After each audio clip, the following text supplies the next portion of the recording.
Have you ever noticed how leadership shows up in our daily lives, even when we don't have the title of leader?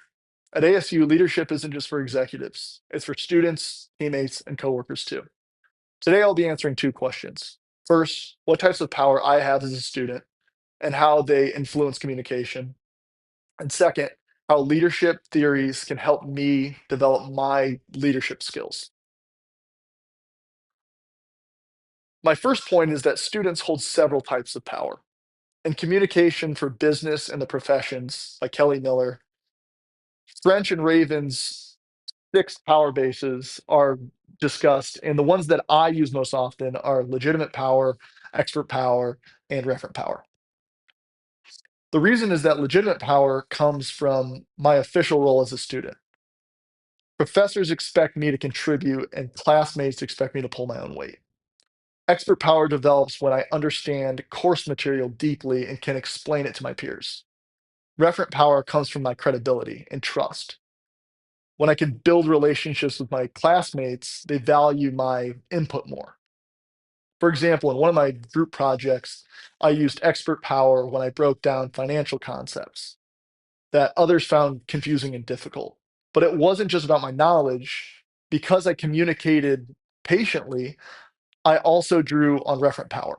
Both forms of power shaped how well the team worked as a result. So the point is that recognizing these different powers helps me communicate more effectively with students, professors, and administrators. I know when to lean on expertise, when to rely on credibility, and when my role gives me legitimate authority. As Miller explains, true leadership is about power, not just status. And students can use sources like expert or referent power to influence communication. My second point is that leadership theories provide roadmaps for growth. In our textbook, theories such as Theory X, Theory Y, situational leadership, and transformational leadership are highlighted. The reason they matter is because each one shows a different side of leadership communication. Theory X, leaders tend to use top down communication, while Theory Y, leaders encourage two-way communication and employee involvement. Situational leadership shows that there's no single best style. It depends on the readiness of the team and the urgency of the task. Finally, transformational leadership inspires followers to rise above their own interests to achieve a larger vision. For example, when I worked in security in Scottsdale, I often had to adapt my style.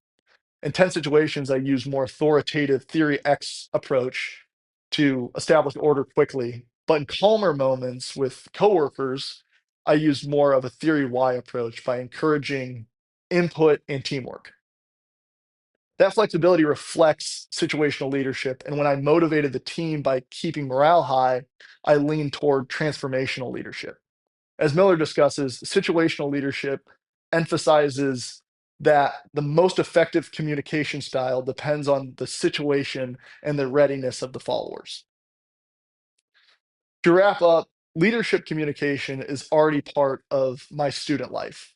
Understanding types of power helps me recognize the influence I bring into interactions, and leadership theories show me how to develop into more flexible communicator. Um, Leadership isn't about just titles. It's about making choices and how we use power and communication to move others forward. That's something I'll carry into every role I take on. Thank you.